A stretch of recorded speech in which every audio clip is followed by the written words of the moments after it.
If you are starting a YouTube channel in 2025, what are the first 3 practical steps you would do to launch your channel? Your channel name, your branding, your content should clearly communicate what you're about. You want to make it easy for viewers to understand your value proposition. If you want to start a YouTube channel right now, there's some kind of new challenges, but I also think there's some new opportunities. Who is not going to make it on YouTube in 2025? You're not going to make it if you spend more time consuming than creating. If all you're doing is scrolling and not posting new content and improving it, you're not going to make it. There's more things to do and watch and pursue than ever before in 2025. It's all complexity, it's all distraction, and you're causing yourself decision fatigue. One thing that is super fascinating is YouTube is really promoting small and new channels. The creator economy is massive. Yahoo Finance said it's the fastest growing segment of small business, which is exciting, but a lot of people want to get in on it.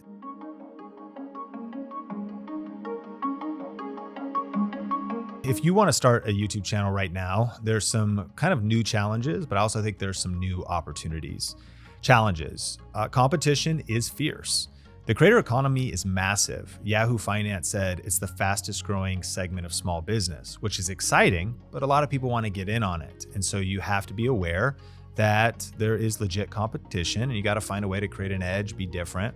I think also the barrier to entry is lower than ever before. So camera cost is coming down. People are just using their smartphones. There's incredible software tools. Some of the challenges and opportunities are kind of overlapped because there's AI tools that make it faster and easier to come up with ideas and outline videos. So in one sense, you have to realize that everyone has access to these tools. I don't mean the fanciest camera, but anybody can jump on Gemini or ChatGPT or get tools like vidIQ and start getting like powerful insights to make videos. So you just got to realize, I think in 2025, more rigor, more discipline, there was maybe more people getting lucky, and that still happens years ago, but now it's those that are being much more intentional and focused and strategic. But let's also talk about opportunities. One thing that is super fascinating is YouTube is really promoting small and new channels. You can see this, that in a lot of people's home feeds, on a lot of people that are surfing around YouTube, they'll see a big creator, a video with hundreds of thousands of views, millions of views, and then you'll see a creator in your feed that has less than 100 subscribers. One of their videos has 76 views. Small channels are getting promotion placement all across YouTube. YouTube confirms this. When we survey our audience, the majority is like, yeah, I'm seeing small channels recommended to me all of the time. And so that is an opportunity. I think it's still the best algorithm, the best platform to start a new channel and get discovered, especially if you approach it in a strategic way like we can talk about. I think that also one of the big opportunities is YouTube is being intentional. Like there's this new feature called hype, where people will be able to kind of give a video like a super like, and they can only give 2 hypes a week.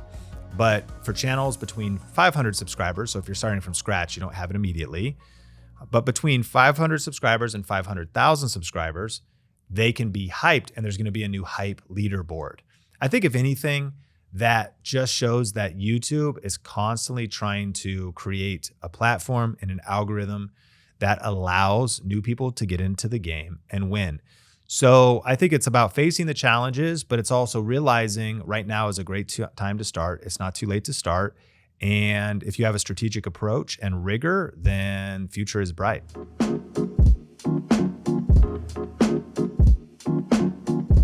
What is one characteristic trait you need to succeed on YouTube? Yeah, I mean, we could probably talk about a couple, but if I had to pick one, I think it'd be courage. We get to help so many creators through our channels and our podcasts and our programs. And one of the consistent things we will see is that people start getting the idea of starting a YouTube channel.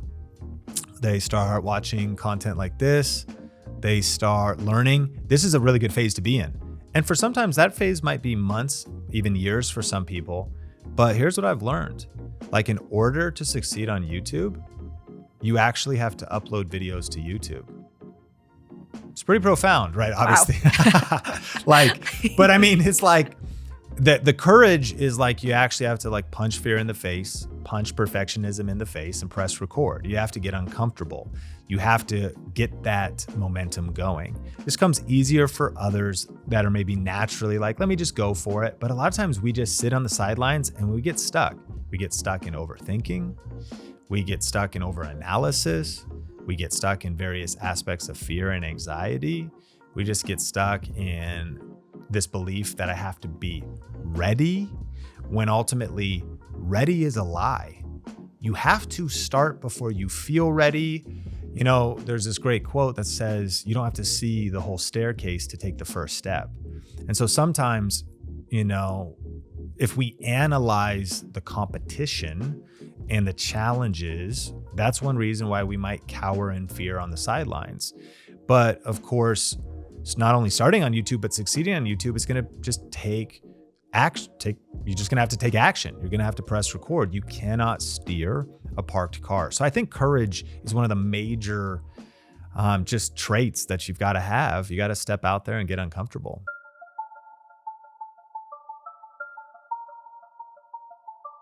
What about the creator? We see the comments all the time. I have 200 subs and I've hit a plateau. I need help. What do I do? So they've taken the characteristic trait of taking on courage, but they're stuck. So heading into 2025, maybe they already have a YouTube channel. What direction should they head? What can help them ascend past the plateau? That's a great question, because we're probably getting to talk to some new people in this podcast, maybe some people that have been rolling with this at Think Media for months or even years. And we talk about have courage, punch fear in the face and press record, and start before you're ready. So if you already have 200 subscribers, you have some videos posted, you've done that. But then there's this other side of kind of the same coin, which now that you have started, you cannot steer a parked car. Well, cool, it's moving. Now, I think it's about refining. Now it's about strategy. So now it's about, okay, great. And I love just starting messy and posting videos and not overthinking your niche and all of, you know, your approach, because a lot of that's just practice. It's like just getting out there, it's just getting used to it, getting uncomfortable. It's way more about the personal development and how posting content changes you than it is even about the views you're getting. It's a lot more about what you're learning. So now I think it's about sitting down and refining your strategy. And I would say, start making a plan. Take a few steps back, maybe even stop posting for a second. One of my mentors says, sometimes you got to slow down to speed up. And sometimes we might start our channel. Maybe you've been stuck at 200 subscribers for a while, but you've been posting pretty consistently for months or even years. If you're not seeing any measurable growth, hit the pause button, not on working on your channel, but on potentially posting content. Take a step back. Am I creating the right format of content for my channel? Should I still be doing talking head? Should I be doing a video podcast? Have I been doing a video podcast like this and it's not resonating? If you've been doing it a long time, it's not working. Maybe it's time to start doing video essays. Maybe instead of trying to post multiple times a week, you actually start posting once a month. Sounds crazy, but it's a different way of thinking. And video essays, for example, maybe deeper dive videos. This could sound overwhelming, but almost like mini documentaries, some massive opportunity on YouTube. Just more research, more study, gather footage. You're maybe doing a voiceover, you're doing more editing, but you really find great topics and you're making, you know, kind of more rich videos about them as far as like just quick, as opposed to just quick talking head videos. So sit down and make a plan. Could I approach this different? Could my strategy be different? And sometimes if we've been doing YouTube for a while and we're not getting results, we can fall into what's called sunk cost fallacy.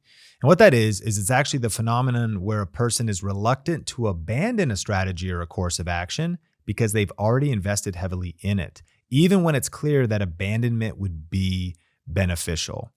And so sometimes if we've posted a bunch of videos in a particular direction, we've put so much energy into a particular direction.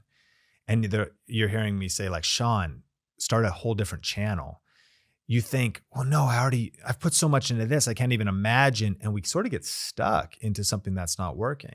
YouTube works if you work it right, but it might take a pivot of strategy. And that's what I would encourage people.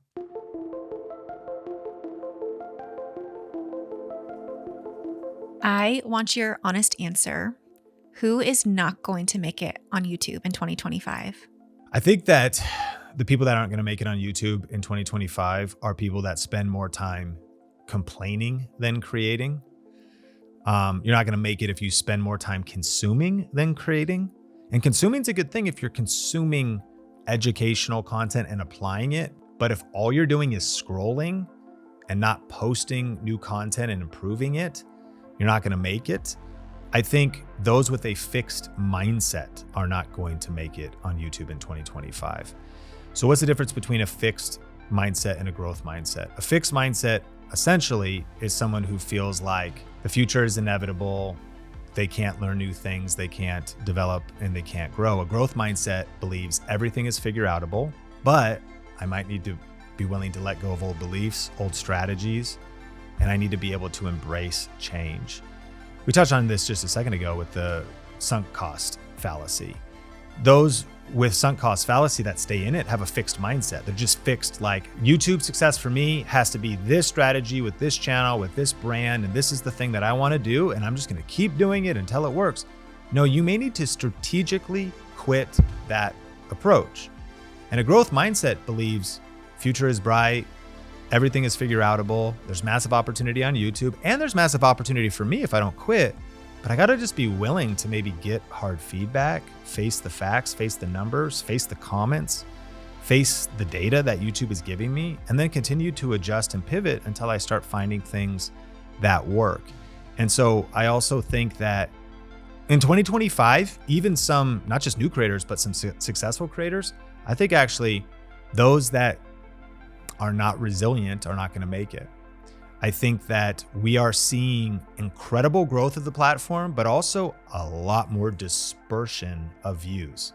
A lot of people's views are down. People are still having success, but it's not what it once used to be in terms of their overall views on their channel. So what that can sometimes require is an added level of resilience. Like if you get used to things, like it's kind of like the economy. If you get used to things when interest rates were almost to zero, it was easier to buy a house, easier to get a loan, easier to start a business. And in financial terms, they say the cost of money was cheaper to get a loan. And it affected the whole economy. The whole economy is stimulated, obviously, when interest rates are lower. And then as the Fed raises interest rates, there's just more pain. And then there's more bankruptcies and there's more, bank failures. So you would call this the difference between like really growth expansion times and recession times. Well, recession is always one of the biggest opportunities of all for people that are creative, people that are resilient. But resilience means you can weather the storm. I think in 2025, the creators that are going to make it are those that are smart with their money. They keep costs low. They realize that there's no reason you can't succeed on YouTube with a lot more hustle than like the right gear or equipment. I think also, finally, that those that are going to not make it in 2025 are those who chase too many projects and chase too many things and get distracted. There's more things to do and watch and pursue than ever before in 2025. There's a million AI tools you could try to use. There's a million platforms you could try to be on. There's so many different strategies you could try to do. There's so many different people you could watch. Like, you could just, if you're following, you might be watching too many shows, too many podcasts. You're watching too many YouTube education channels, and you're trying to use too many tools. And it's all complexity, it's all distraction, and you're causing yourself decision fatigue. I think that those that are going to get an edge are those who actually simplify things a little bit. Get a napkin plan. There's something about having a business plan, but if it's 26 pages and you don't even remember what it is, what's like my simple plan? What are the simple tools I'm going to use to accomplish that plan? My phone, my laptop, like what? And what's my simple strategy that I'm finding? And I think if you shut out distractions and cut out the noise, a lot of the distraction and noise is sidelining creators and really truncating their productivity and affecting their mental health as well. So I think protecting your focus, being willing to put in, this is what I mean by resilience. I talked actually to my loan officer to refinance as rates dropped a little bit. And I said, how are things going? And he said, well, I'm doing twice the amount of work for half the money. I talked to Codie Sanchez, and we have a replay of that episode out, or it will be coming out on the Think Media podcast. And I said, she's invested in 50 businesses. I said, how's it going for your businesses right now? She said, they're actually all doing pretty well, but everyone's working about twice as hard just to get the same results they're getting. That's resilience. So if views are down a little bit, at the conclusion is like, YouTube is dying. No, it's not. Oh, like YouTube's on the decline. No, it's not. There's just more stuff to watch. Not even just YouTube. There's more. There's YouTube TV, there's Hulu, there's Netflix. There's just more places to have your attention. So resilience is, I'm willing to work twice as hard for half the views. And I'm willing to strategize how off of half the views, I can pay my bills. All of the above is possible. So for the resilient, there are great spoils waiting on the other side of persevering through this year. Would you like a free copy of the #1 best-selling book for growing a successful YouTube channel? If you want to get a copy of the new and expanded second edition of YouTube Secrets, just go to ytsecrets.com. And if you'll cover shipping and handling, I would love to send you this book for free. And the cool thing is, when you place your order, you're also going to get access to some bonus resources like our 1,000 subscribers club, our 7 C's framework, our perfect video recipe framework, as well as some bonus videos that will help you get results on YouTube faster. So to get your copy, just go to ytsecrets.com or click the link in the podcast show notes.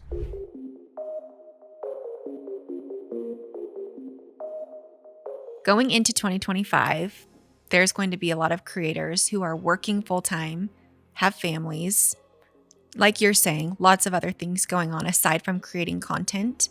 For the person who is starting a YouTube channel in 2025 with a plethora of other things on the sidelines, what's the first thing they should prioritize with their YouTube channel? I think if I'm starting a channel with lots of stuff on the side, the first thing I would prioritize is doing a time audit. How much time do you really have for this? Like, of course, you can just kind of randomly like, oh, I've got a free afternoon, let me shoot one video, but that's not gonna be sustainable. So either do this by yourself or do it with your loved ones and anybody that, you know, is involved in the key decisions in your life, and say, okay, what's my week look like? Where can I find a little bit of margin and some time to set aside for YouTube? We have a resource, it's called the 5-hour YouTube work week.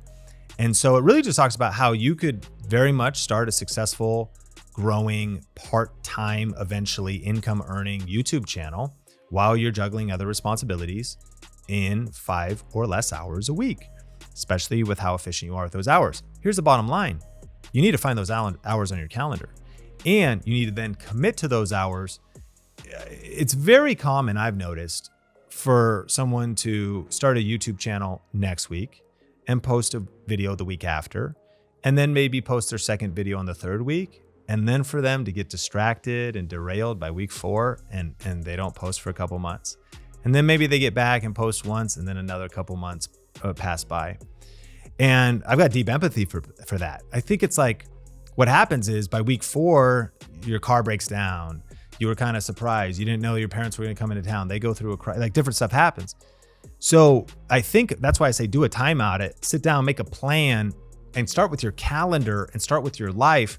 And then a few tips there would be also start removing before you start adding. If you look at your calendar, it's like, well, can I remove picking up the kids from school or taking them to school? Well, maybe you can, because maybe it's cool with you if your mom, their grandma takes them. Okay, great. Like if that's part of your vision. But maybe you're like, well, then I'm not going to change that. That's like my joy is to always pick my daughter up from school. Well, okay, you're not changing that. Well, what about this? Well, whenever my husband's off work, okay, well, then those are the unchangeable things. But if you really do an assessment of your calendar, I think those that are going to crush it in 2025 are those that embrace strategic planning combined with the law of sacrifice. They look at what's on their calendar. Like I've heard it put this way too. Like every single day is like a train with 24 boxcars, and you get to choose what goes in each of those boxcars. Maybe 8 of them is sleep. Maybe it's only 6 for some of us. You're like, I only sleep 3 hours. All right, well, then you have 21 left, but you're probably pretty cranky. And so you have these different boxcars and some are full. Where can you plug those things in? And then if you consistently protect your schedule, the law of sacrifice says, what are you going to say no to this year? What could you remove from your calendar this year? Could you remove some leisure? Could you remove some distraction? Could you remove some scrolling? And then backfill that with, okay, now that I'm clear on how much time I have for my YouTube channel, now let me use that as wisely as possible with planning, coming up with video ideas, shooting, editing, uploading, going through the steps, and then accepting that just like starting anything new, those beginning stages are kind of like going back to the gym in January 1st. Like New Year's resolution, you get in the gym, you're like, I didn't know my muscles could be that sore. Yeah, because you haven't worked out in so long. Like, no, literally, like they've been sore for 2.5 weeks. Like my back pain. Yeah, like it's really brutal when you get it going at first. In fact, that's kind of been my health journey for a while. I stopped, got distracted with work, ran for a little bit. I think maybe I've been weightlifting again for less than 2 years. And now I'm realizing, man, shoot, my recovery after like lifting heavy is like maybe a day, half a day on lifting heavy. Before, if I like really did like a big chest day, I was like, my pecs it's been 10 days and my whole chest. I mean, I'm 40 years old. Why am I in so much pain? Like what's happening? You're getting back to it. There's a lot of pain at the start, but now I can go faster. I'm more streamlined. I'm more whatever. So I think that's a mindset I would want to encourage somebody with. Look at your calendar. What can you say no to? How much time can you dedicate to YouTube? Start doing it. And then start doing it still knowing that like, if you keep that going, if you were committed to the 5-hour work week, 5 hours a week for the first 6 months is now you're like, man, that's like 3.5. This thing is because you stuck with it beyond the pain point, beyond the, man, I'm so sore. I don't even want to go back to the gym again. Like I'm so frustrated. Like, and then be ready for things not to go as planned. Like I was even thinking about today on the way to try to get here, we have like one of those electric key, type in the keys to unlock your house things. And I don't want to get locked out of my house. I'm like, where's the key? I couldn't find it. The batteries were wrong. I text Melissa and I was like, I would have been on time, but I am dealing with something and I don't know. And it sounds funny, but like that's Murphy's Law. What does Murphy's Law say? Anything that can go wrong probably will. So it's actually like probably estimate just more challenges. Like you're so pumped for your shoot day and it took you an hour and a half and you still didn't get your camera settings right. Now you're super frustrated because you're like, that was the only time the kids were napping and I got 0 videos out of this block. I just wasted an hour and a half and now I'm flustered and I'm too stressed to shoot. And I tried to, and then the battery died. And so it's like, you have to get back to it. For as long as I've been a video editor, I just can't tell you how many times. I know it's supposed to autosave every 10 minutes or it's supposed to autosave every hour, but how many times I've been like an hour and a half into an edit, 2 hours, and it crashes. And I'm like, wait a minute, did I save? Is autosave on? And I'm like, no way. And in the side hustle season, there's been a lot of, I've done what you call batch producing videos where this is a good tip, block some time, plan out like 2, 3, 4 videos and film all 4 in the one setting. I think we're on video 3 today. We've been shooting some podcasts all in one day. So we're batch recording right now. I've done these microphones that are plugged in for this video podcast. I've done batch shoots where I shot 4 videos by myself in my loft, starting up on YouTube, not full time, side hustling, only to then take the SD card out, put it in my computer and realize I did not turn my microphone on. And I just shot for 2 hours, like 30 minutes of video. And I'm playing it back and I'm like, yeah, there's absolutely no audio on these. And the definition of resilience is how quickly you bounce back when you're super discouraged and when you want to give up. That's what it takes. And sometimes you're frustrated. Maybe it's not that day. You're like, well, it's enough for today. Wind's kind of knocked out of your sails. Got to get back to it tomorrow. That's just like the name of the game. I think that the thing that's under talked about just in online business, YouTube, is just sort of actually the pain and actually how this stuff is more about like the setbacks and the bad days. I think I did heard somebody say that. It's like, how many bad days can you tolerate? A tolerance for bad days. Because it's not all good days, maybe not even the majority. Oh, everything's perfect. My hair turned out perfect in the mirror. Jumped out of bed with no back pain. This is phenomenal. Well, my outfit sure came together today. Oh, look, my camera settings were perfect instantly. Oh, the sun coming through. It's like angelic lighting in the, wow, the video ideas are just flowing so smoothly to me. This is incredible. The ideas are flowing. This is some of the best content I've ever came out with. No friction here. And wow, I can't even feel any insecurity. I got no anxiety at all. And it's also crazy. I got no problems in my life. No problems with my in-laws. I got no problems in my marriage. Kids are perfect. And things have been going amazing. Health has never felt so good. I just have too much money in my bank account. Like this is crazy. And wow, I'm on day 563 streak of my life being perfect. Said nobody ever. Nobody. It's the opposite of that. Yeah. Like those days are nice when it's like I'm on top of the world, right? Everything's going great. Those are fewer and far between. And when everything goes your way, and if you've already started posting videos, it's 1 out of 10. Resilience it's like you've been dropping duds for quite a while and you don't quit. And you also deal with all those challenges of life. And yet you also stay committed to your YouTube side hustle, your part-time YouTube commitment, because you see the vision and you're committed to resilience.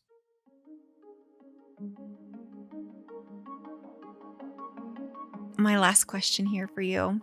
If you were starting a YouTube channel in 2025 in the climate that we are in, what are the first 3 practical steps you would do to launch your channel? Yeah. So, we can link to some resources. I think I would, start with courage. We have 7 C's of YouTube success. I'd say courage, get clear on who's your channel for, what problem does it solve, and then set up your channel. Like Google how to start a YouTube channel. If you're watching this, you probably have those going. But let me give some more kind of ninja stuff that I believe is a 2025 landscape stuff if you really want to stand out. I'll unpack these, but here they are. Focus your channel and your content. Don't be better, be different. And simplicity is key. So first, focus your channel and content. I think the biggest problem a lot of creators face is their channel is unfocused. In 2025, do you need to niche down or not? There's people saying, you are the niche. Don't niche down, become the niche. You're the niche. You don't need a niche. Niche this, niche that. It's actually said niche. Okay, let's summarize. Focus your channel. What is the focus of your channel? Focus is power. I've heard focus stands for follow one course until successful. Focus. There's actually a book called Positioning. We did a whole series on the Think Media podcast that we can link up in the show notes. It's kind of a deep strategic series about the book Positioning and how it applies to YouTube. But it says this, that you want to own a clear space in the consumer's mind. That when somebody thinks about you, they're like, yeah. Like I hope when people think about Sean Cannell, they're like, oh yeah, that's the YouTube guy. Oh yeah, the author of YouTube Secrets. Now there might be other things they think about, but it's like, oh yeah, that's the punch fear in the face and press record guy. That's actually a good thing if you start getting kind of typecast or because the world is so busy. In the book Positioning, its point is you don't want to be a wandering generality. You want to be a meaningful specific. You want to be like Volkswagen. They're like, oh, there's a Volkswagen Bug. We'll never not see it. That's a unique car. It's different. Volkswagen Bug wasn't trying to sell more trucks than Chevy or Dodge. It was a whole different thing. The Volkswagen Bug is and so Tesla too comes out, dominates the market. They got a look to them. You're like, oh, there's a Tesla Cybertruck. Love them or hate them. Do you love them or hate them? I don't like them. You don't like them? No, not a fan. Would you see, if one drove by you, could you see it on the road? I wouldn't vomit. I would think it's cool for someone else. But I'm just saying it's impossible to miss. Yeah, that's true. It's it's impossible. Yeah, it was this stainless steel box. What is that? Yeah. It actually stands out like crazy. Everybody talking about, we say Cybertruck right now. It's like everybody knows what that is. If you talked about hey, what's the current mid-sized SUV Buick? What's the model name? Oh, Buick Enclave? Oh, wow. You actually knew. I don't know. That's the first. What's like a mid-sized Ford Explorer? Yeah, I knew that one. What's the mid-sized, Volkswagen SUV? I have no idea. I mean, and would you recognize it compared to the full size? Definitely not. Compared to a Cybertruck? Compared to the Cybertruck. No. No. like they're all these other cars. I mean, they're not distinct. And why is the Cybertruck so because it's just different. Now, maybe half the world or more hates them, you being one of them. Yes. But you're not going to miss it. Mm-hmm. So it's kind of like, I think in 2025, you want to be a Cybertruck. You want to think about, that's what positioning would say. You want to have a clear space in the consumer's mind. And by the way, there's people lining up, getting on waiting lists, wanting to get one. So it's true. its own sub, and Tesla's doing great, on a macro. So in a crowded YouTube world, finding a focus, not trying to be everybody else. And so for example, you could, instead of starting a general cooking channel, if you were to start like a vegan baking channel for beginners, or imagine this, a channel for medieval recipes and the niche, because cooking, you're like, well, everyone's got a cooking channel. Okay. Well, something that's more niche down, you build that thing up, maybe in the music. We're here in Vegas recording this, and there's at the Excalibur, what's it called? It's like the medieval experience or whatever. Have you ever been to that? No. What's it called, Cal? Knights of the Round Table tournament. You go down there, you watch some people sword fight and ride horses around and stuff. They bring you like a leg of chicken. It's awful, but there's no seasoning because they're like, this is authentic. And you're like, well, you could still bring me seasoning. And they will if you ask. But it's like, if you were to you got the music, boo, boo, boo, boo, medieval music. It's going to be different and not everyone's going to like it. But so how could you be different and that, be more focused? So be the expert, be the go-to expert for, let's say, restoring classic motorcycles, or specialize in a particular area like vintage video game reviews. So that's number one. And we kind of touched on number two. Don't be better, be different. When you're different, you're a Cybertruck. A lot of people would say, is it better than other vehicles? A lot of memes are like, not really. And it's like getting stuck in the mud. You can't really take them off-roading. What's even the point? There's like the mom memes where they were like, look, I can put my stroller in the back. Look, there's space on the passenger side for my purse and groceries. And then somebody else with like their beat up minivan is like, yes, look, I could put my stroller in the back. It's like, okay, it literally does the same thing every other car does for more expensive and it's ugly. So, but it's different, right? So don't be necessarily better. The reason different beats better is because it's going to be impossible for you to be better. Meaning, I look at all these competitors around me. How can I be the next Mr. Beast? Or how can I vlog like Casey Neistat? Or how can I, be like Lily Singh or whoever? You look at these other creators, like they already have a head start. Plus they're already being themselves. So it avoids direct competition by being different. And so you could think about having a unique format, maybe a unique perspective. A lot of people are starting channels, 40 plus, 40, 50, 60, 70, because there's more information in the world today than ever before, yet less wisdom. We're overloaded on information. We're starving for wisdom. We have 20-year-old life coaches, and we need more 40 and 50 and 60-year-olds bringing real life-changing deep wisdom and experience to YouTube.